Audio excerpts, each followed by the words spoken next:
The cold hospital tiles pressed against my cheek, and I could taste copper in my mouth, blood mixing with the antiseptic smell that hospitals always have. My surgical incision screamed in protest as I tried to push myself up, nurses' shoes squeaking on the floor as they rushed toward me. 3 days. I'd been out of surgery for just 3 days when my stepfather decided I was faking being weak. I'm Rihanna Hester, 29 years old, and until that moment on the hospital floor, I thought I knew what rock bottom looked like. Turns out, I was wrong. The whole thing started when Gary, my stepfather of 3 years, stormed into my hospital room that morning. I'd just had emergency appendectomy surgery. You know, the kind where they tell you afterwards that you were about 2 hours away from things getting really serious. The surgeon said I was lucky they caught it when they did. Lucky. That word would come back to haunt me in ways I never expected. Gary had been complaining about the hospital bills before I even woke up from anesthesia.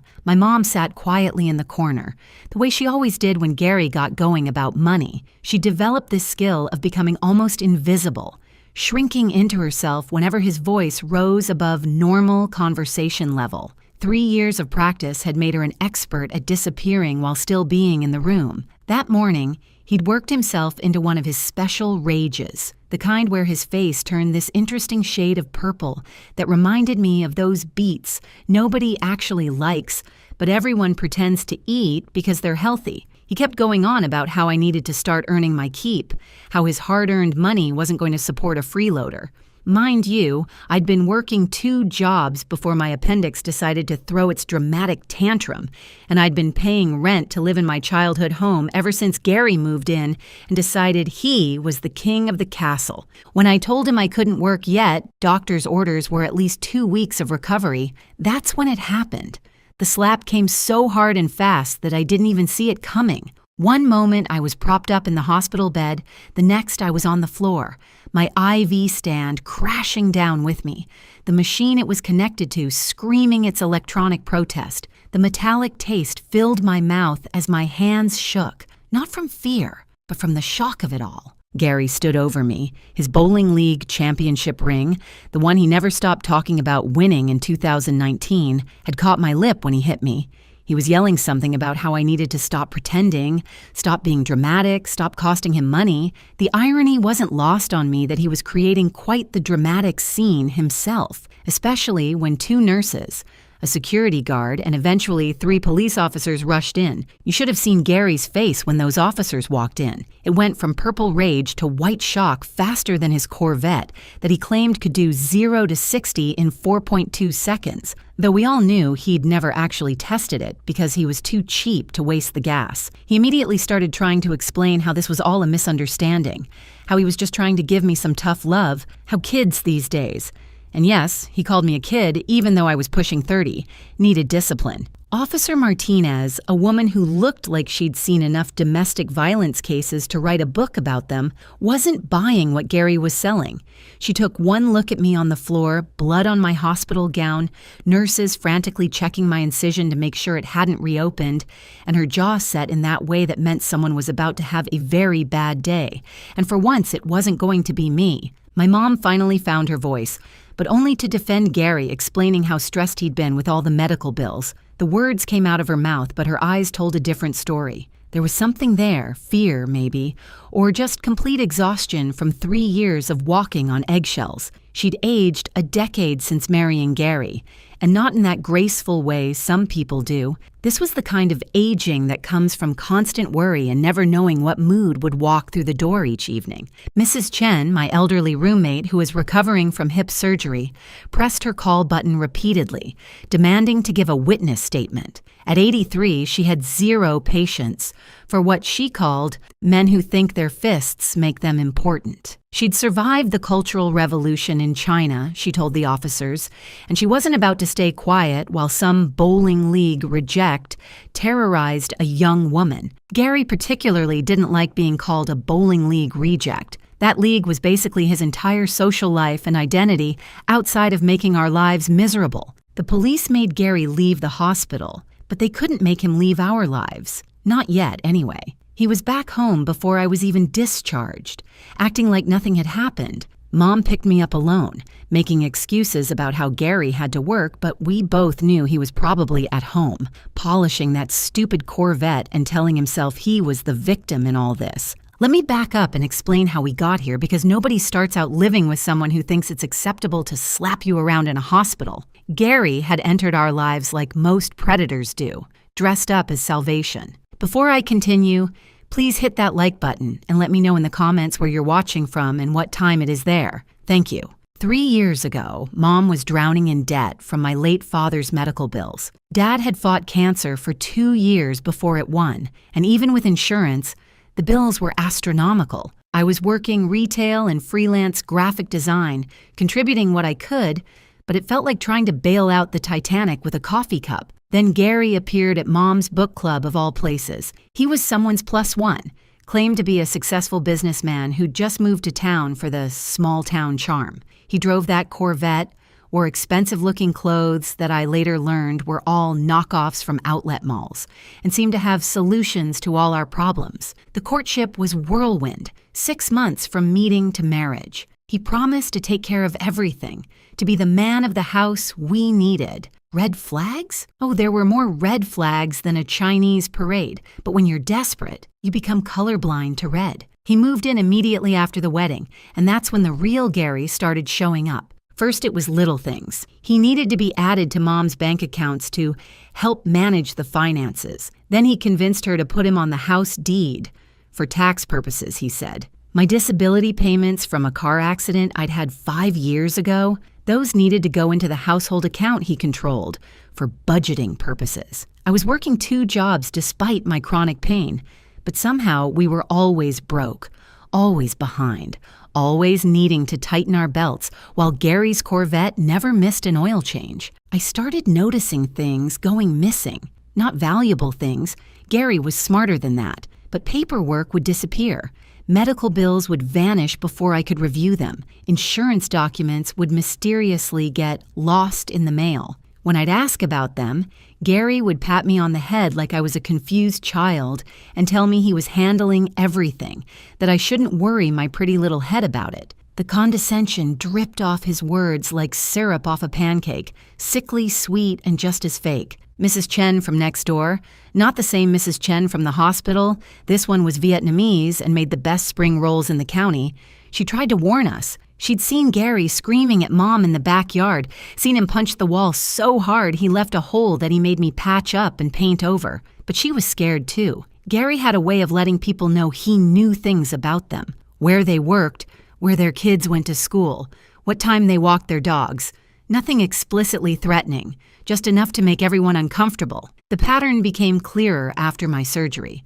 While I was lying in that hospital bed, I had time to think, to piece things together. Gary's rage about money wasn't random. It was calculated. Every time I got close to figuring out our finances, there'd be a crisis. Every time Mom started asking questions, she'd suddenly get sick with mysterious stomach problems that kept her bedridden and dependent. Every time I saved enough money to potentially move out, there'd be an emergency that drained my savings. The nurse who discharged me, Rebecca, slipped something into my discharge paperwork when Gary wasn't looking. It was a small card for a domestic violence hotline, hidden between instructions for wound care and prescription information. She didn't say anything, just squeezed my hand and gave me a look that said she'd seen this before too many times. The card had a website, and late at night when Gary was at his bowling league and Mom was asleep, I started reading. The patterns described there were like reading my own diary if I'd been honest enough to keep one. 2 weeks into my recovery, Gary made what would turn out to be his biggest mistake. He went to a bowling tournament in Atlantic City, a 3-day event that he'd been talking about for months. He'd even taken money from Mom's emergency fund to cover his entry fees and hotel, claiming he'd win it all back and more. Mom was having one of her bad days, curled up in bed with another mysterious illness, so I had the run of the house. I'd always wondered why Gary's home office was locked. He claimed it was for his important business documents, but for someone who was supposedly such a successful businessman, he sure spent a lot of time at home watching TV and yelling at cable news. Maybe it was the pain medication making me bolder, or maybe I'd just finally had enough, but I decided to pick that lock. YouTube University taught me everything I needed to know, and it turns out Those fancy locks Gary installed were actually pretty cheap, just like everything else about him that seemed impressive at first glance. What I found in that office changed everything, and I mean everything. First, there were the marriage certificates, plural. Gary had been married 4 times before Mom, not the twice he'd mentioned. Each marriage had lasted between 2 and 4 years. Each had ended with restraining orders. I found the actual documents: Barbara from Ohio, Darlene from Pennsylvania, Susan from New Jersey, and Margaret from Delaware. There was a pattern to the locations, too, always moving at least 1 state away after each divorce, probably to avoid anyone comparing notes. But that wasn't even the worst part. I found paperwork showing Gary had been collecting disability benefits in my name, using my Social Security number.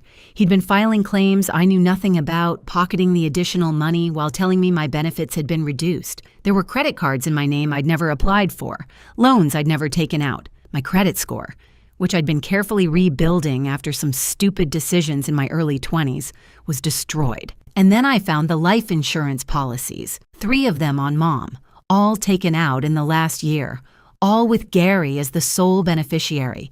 The total payout if something happened to Mom? $2 million. For a woman who'd been healthy as a horse before Gary came along, she'd sure been sick a lot lately. Those vitamins Gary insisted she take every day, the special ones he ordered online because the store-bought ones weren't good enough, I photographed every bottle, every label. If you're still with me at this point in my story, I want you to know how much your support means. Please take a second to subscribe to the channel and hit that like button. The real jackpot was finding Gary's laptop, logged in and wide open. His email was a treasure trove of evidence. Conversations with other women on dating sites where he was still active, still trolling for new victims. His profile claimed he was a widower. Mom wasn't dead yet, but apparently Gary was planning ahead. He described himself as a successful entrepreneur with no kids, looking for a traditional woman who knows how to appreciate a real man. I threw up a little in my mouth reading that, and not just from the post-surgery nausea. There were emails to a lawyer about selling our house, Mom's house, the one Dad had paid off with his life insurance, so we'd always have a home. Gary was asking about power of attorney, about what would happen if Mom became mentally incompetent. There were searches in his browser history about undetectable poisons, about inducing heart attacks, about making deaths look natural. My hands were shaking so badly I could barely hold my phone steady to photograph everything. I knew I couldn't do this alone. Gary had isolated us pretty effectively. Mom's friends rarely came around anymore. Family members had been pushed away by Gary's rude behavior at gatherings. But I had those names now, those ex-wives, and in 2024, everyone leaves digital footprints. I found Darlene first on Facebook. Her profile was locked down tight, but her profile picture showed her smiling, holding a sign that said, "Survived and thriving." I sent her a message with just Gary's name and a photo of him. Within an hour, she'd responded with 3 words that told me everything. He got another. Our first phone call lasted 3 hours. Darlene's story was eerily familiar. The whirlwind romance, the financial control, the mysterious illnesses, the isolation. She'd gotten out when she caught him putting something in her coffee. She couldn't prove it was poison, but she knew. The divorce had been brutal. Gary had tried to claim she was crazy, but she'd had enough documentation to get a restraining order and keep her house, barely. Darlene had stayed in touch with Barbara and Margaret. Susan had passed away, officially a heart attack, but Darlene had her doubts. Within a week, we had a group chat going, sharing evidence, comparing timelines. The patterns were undeniable.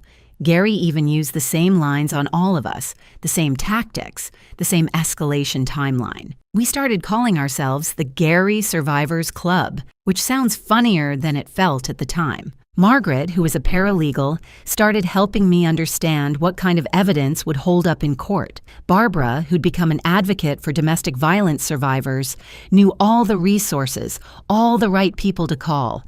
Darlene, who'd kept everything from her marriage to Gary, every receipt, every email, every text, had evidence that showed this was a pattern going back 15 years. Meanwhile, I had to keep playing the part at home. I had to pretend to still be weak from surgery, had to let Gary believe he was in complete control. It was the hardest acting job of my life. especially when he'd make comments about how Mom was getting sicker, how maybe we should start thinking about assisted living facilities, how he'd take care of everything when she was gone. The way he said when, not if, made my skin crawl. Mrs. Chen next door had noticed Mom's decline too. Her daughter, Amy, was a pharmacist, and when I showed her pictures of Mom's vitamins, her face went pale. She couldn't legally tell me what she thought they were without seeing the actual bottles, but she did say that several of the supplements Gary was giving Mom could cause exactly the symptoms Mom was experiencing, and that taking them long-term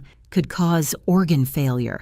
We needed more proof, and we needed it fast. Mom was getting weaker every day, and Gary was getting bolder. He'd started talking about a cruise he wanted to take with Mom, just the two of them, somewhere international where, as he put it, anything could happen. The way he said it made everyone in our survivor group chat agree. We had to act before that cruise. I started recording everything. Every conversation, every meal where Gary insisted on preparing Mom's food himself, every time he gave her those vitamins. I bought tiny cameras online, the kind that looked like phone chargers or smoke detectors. I hid them everywhere, the kitchen, the living room, Gary's office, even one in their bedroom disguised as a digital clock. What I captured would have been funny if it wasn't so terrifying. Gary, when he thought he was alone, would practice conversations.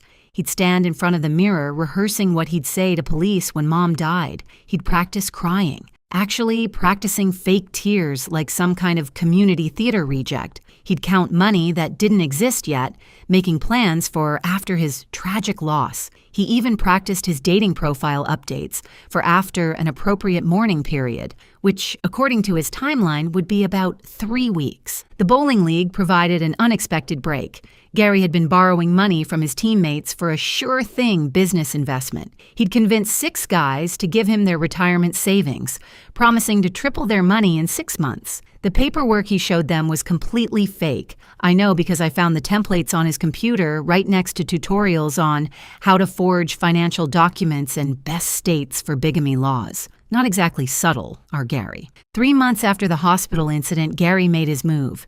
He came home from bowling league one Tuesday night with papers, legal documents that would give him power of attorney over Mom's medical and financial decisions. He claimed it was just a formality, something the lawyer recommended since Mom had been so sick lately. The timing wasn't coincidental. Mom had been particularly ill that week after Gary increased her vitamin doses, claiming flu season was coming and she needed extra protection. I was sitting at the kitchen table, still playing the part of the weak, recovering stepdaughter. Gary pushed the papers toward me, along with a pen that probably cost more than he'd ever spent on Mom's birthday presents combined. He wanted me to witness Mom's signature, said it would be better if family verified she was of sound mind when she signed. The irony of him caring about appearances of legitimacy while slowly poisoning my mother wasn't lost on me. Mom's hand shook as she reached for the pen.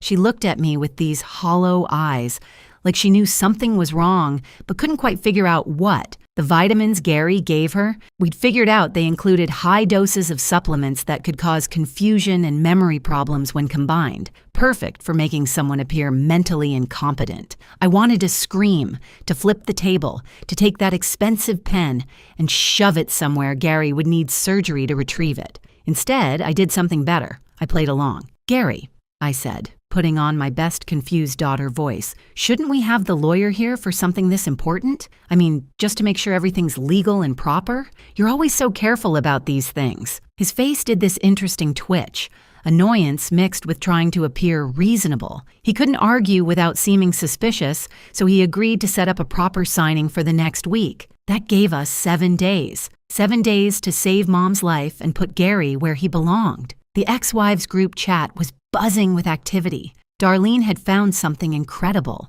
Gary had done this exact same power of attorney move with Margaret, right before she'd had her accident that left her hospitalized for weeks. The accident that made Gary her medical decision maker, right up until Margaret's sister flew in from Seattle and raised hell with the hospital administration. Barbara remembered something similar, though in her case, it had been about property transfer. We were mapping out Gary's playbook, and it was like reading a serial killer's handbook, except instead of murder, it was slow-motion financial and emotional assassination. I need to tell you about the bowling league discovery that changed everything. Remember those teammates Gary had scammed? Well, one of them, Big Eddie, and yes, that was really his name, all 300 pounds of him, had a nephew who worked in IT security. This nephew, Tyler, was one of those guys who could probably hack into the Pentagon, but chose to use his powers for good mostly. When Big Eddie found out his retirement money was gone, really gone, not invested in some magical startup, Tyler got involved. Tyler did some digging and found that Gary had been running the same scam in every state he'd lived in. We're talking about millions of dollars over 15 years, dozens of victims. But here's where it gets interesting. Gary wasn't smart enough to hide his digital trail. He used the same passwords for everything. Gary bowls 300 because of course he did. The same email variations, the same fake business names. Tyler documented everything, created a file that would make the FBI weep with joy at how easy their job was about to become. Meanwhile, at home, things were escalating. Gary announced he'd booked that cruise. 2 weeks in the Caribbean, just him and Mom leaving in 10 days. He'd already arranged for me to stay with an aunt I hadn't spoken to in years, claiming I needed family support while they were gone. The aunt, when I called her, had no idea what I was talking about. Gary had made the whole thing up, probably planning to claim I'd run away or something worse while they were gone. The cameras I'd hidden were capturing gold. Gary on the phone with someone, discussing how the situation would be resolved soon and how the insurance payout would make everything worthwhile. Gary grinding up pills and mixing them into Mom's protein shakes, the ones he insisted she drink for strength. Gary practicing his grieving widower act got more elaborate. He'd even bought a black suit, which he tried on while practicing his eulogy for Mom. The man was rehearsing her funeral while she was still alive, sleeping in the next room. If it wasn't so horrifying, it would have been absurdly comedic, like a villain in a bad Lifetime movie. The night before Gary's planned power of attorney signing, we made our move. It had to be coordinated perfectly. The FBI for the interstate fraud, Adult Protective Services for Mom, the local police for the assault and attempted murder, and even the IRS, because guess who hadn't been paying taxes on all that stolen money? The bowling league provided the perfect opportunity. Thursday night was championship playoffs, and Gary wouldn't miss it for anything. He'd been practicing his hook release for weeks, boring anyone who'd listen with details about pin carry and oil patterns. He left the house at 6:30, kissing Mom on the forehead in a gesture that would have seemed sweet if I hadn't seen him put something in her afternoon tea an hour earlier. At 7 o'clock, our house turned into something from a crime procedural. FBI agents, local police, social workers, and paramedics all arrived simultaneously. Mom was confused but cooperative as they took her to the hospital for evaluation and treatment. The vitamins were seized for testing. The computers, the documents, everything in Gary's office was boxed up as evidence. Mrs. Chen from next door stood on her lawn, openly videoing everything on her phone while providing commentary in Vietnamese to what I assume was every relative she had back in Saigon. At the bowling alley, a different scene was unfolding. The FBI agents waited until Gary was mid-frame. He'd just thrown what would have been a strike, his form perfect. That stupid championship ring glinting under the cosmic bowling lights. They let him finish the frame. Law enforcement can be petty too, and I appreciated it, before approaching. The entire league got to watch as Gary was read his rights, handcuffed, and walked out past the shoes rental counter. Big Eddie started a slow clap that turned into full applause by the time they got Gary to the door. But Gary's night wasn't over. Back at the house, they'd found enough evidence to add attempted murder to the charges. The vitamins tested positive for several substances that, when combined, could cause organ failure over time. The life insurance policies, the forged documents, the stolen disability benefits, it was a prosecutor's dream case. Gary's laptop had been seized too, with all his research on untraceable poisons and making accidents happen. For someone who thought he was so clever, Gary sure didn't understand that clearing browser history doesn't actually delete anything. Tyler, Big Eddie's nephew, had created a website, GaryScamAlert.com. Within hours of Gary's arrest, it went live with photos, documentation, and victim testimonials. The bowling league teammates weren't just angry about their money. They were furious about being made fools of. These were proud men who'd worked their whole lives, saved carefully, and Gary had played them like a fiddle. The website crashed 3 times that first night from all the traffic. Gary's arrest made the 11 o'clock news. The headline read, "Local man arrested in multi-state fraud and attempted murder scheme," which really didn't capture the full pathetic nature of his crimes. By morning, it had gone viral on social media.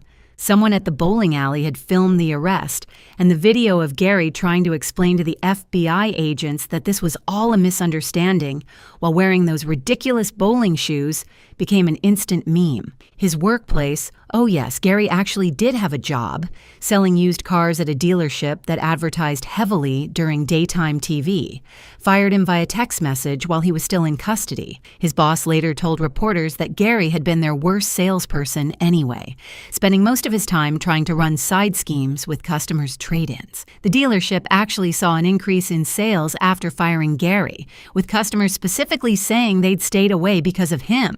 The dating sites were brutal. The Gary Survivors Club had made sure his profiles were updated with his mugshot and a helpful note about his arrest.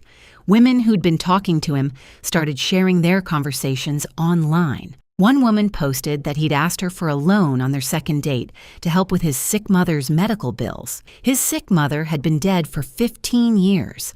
But the best part, the absolute chef's kiss of karma, was when Gary's Corvette got repossessed. Turns out he'd been months behind on payments, juggling credit cards to make minimum payments while telling everyone he owned it outright. The repo man showed up during the news interview.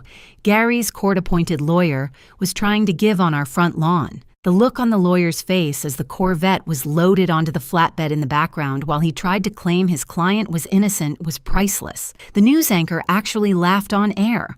Mom's recovery was remarkable once she was off Gary's vitamins. Within a week, her color returned, her confusion lifted, and she was able to give a full statement to police. The doctors said another month on those supplements could have caused irreversible damage. She cried when she realized what Gary had been doing, but they weren't just tears of sadness. There was relief there, too. Relief that she wasn't going crazy, that her illness had been real but manufactured. The other victims started coming forward. Women from Delaware, New Jersey, Ohio, Pennsylvania. They all had stories. The FBI created a dedicated tip line that received over 200 calls in the first week. Gary's pattern was so consistent it was almost boring. Find vulnerable women, marry them, or move in, take control of finances, slowly poison them while setting up life insurance, then cash out. The only reason more women weren't dead was that Gary usually got impatient and sloppy, leading to divorces instead of funerals. The bowling league formally banned Gary for life, which might seem minor compared to the federal charges, but for Gary, it was devastating. His lawyer actually had to prevent him from calling the league president from jail to plead his case. The league went further. They created the Gary Rule, requiring financial background checks for anyone borrowing money from the league's loan fund. Big Eddie got to announce it at the next tournament, to standing ovation. Local Facebook groups had a field day. Gary's mugshot became the profile picture for a group called Surviving Springfield's Worst, where people shared stories of his various scams over the years. The woman who ran the diner posted that he'd never tipped, always complained to get free food, and once tried to pay with a check from a closed account. The librarian shared that he'd stolen DVDs and tried to sell them at the pawn shop. Even his barber chimed in, saying Gary always tried to negotiate the price of a $15 haircut. The trial was almost anticlimactic after everything else. Gary's lawyer tried to argue for mental incompetence, which was ironic considering how he'd tried to have Mom declared incompetent. The prosecutor, a wonderful woman named Patricia, who wore pearls and had a voice like honey over broken glass, systematically destroyed every defense. She had receipts, literally and figuratively. The evidence was so overwhelming that the jury deliberated for less than 2 hours, and that included lunch. 15 years. That's what Gary got. 15 years for fraud, attempted murder, assault, identity theft, and a handful of other charges that the judge rattled off like a grocery list. Gary tried to make a statement about being misunderstood, about how he'd only wanted to take care of his family, but the judge cut him off mid-sentence. "Mr. Peterson," she said, "the only thing you've taken care of is yourself, and you didn't even do that well." Mom got the house back free and clear, plus damages from the civil suit. The other victims got settlements too, though for some, the money couldn't undo the damage to their health and trust. We used part of the settlement to completely redo the house, starting with Gary's office, which we turned into a craft room where Mom now makes quilts for the women's shelter. Every quilt is a small act of reclaiming her space and her life. I started working with a domestic violence advocacy group, sharing my story and helping other families recognize the signs of financial and medical abuse. It's amazing how many people think domestic violence is just about physical hitting. Gary hit me once, yes, but the real violence was the slow, deliberate destruction of our lives, the calculated cruelty of his schemes. The slap in the hospital was just the visible part of an iceberg of abuse. The Gary Survivors Club still meets, now expanded to include 12 women who'd been targeted by him over the years. We have brunch once a month at this little place that serves bottomless mimosas and doesn't judge when Darlene gets a little loud after her third glass. We laugh now, really laugh, about things that seemed so scary at the time, like how Gary claimed to be allergic to gluten but would sneak bread when he thought no one was looking, or how he said he was a wine connoisseur but only bought the stuff from gas stations. Mrs. Chen from next door has basically adopted us. She brings over spring rolls every Sunday and sits with Mom, teaching her to play mahjong while gossiping about the neighborhood. Her daughter Amy helped us understand exactly what Gary had been doing with those supplements and testified at the trial. The other Mrs. Chen, my hospital roommate, sent a card saying she was proud of me for standing up to that bowling ball-headed fool. 6 months after the trial, I was walking into my new job at the Victim Advocacy Center when I ran into Rebecca, the nurse who'd slipped me that domestic violence card at the hospital. She remembered me immediately, said she'd followed the case in the news. "I knew you were a fighter," she said. "Sometimes you can just tell." We hugged right there in the parking lot, two strangers who weren't really strangers, connected by a moment of kindness when I needed it most.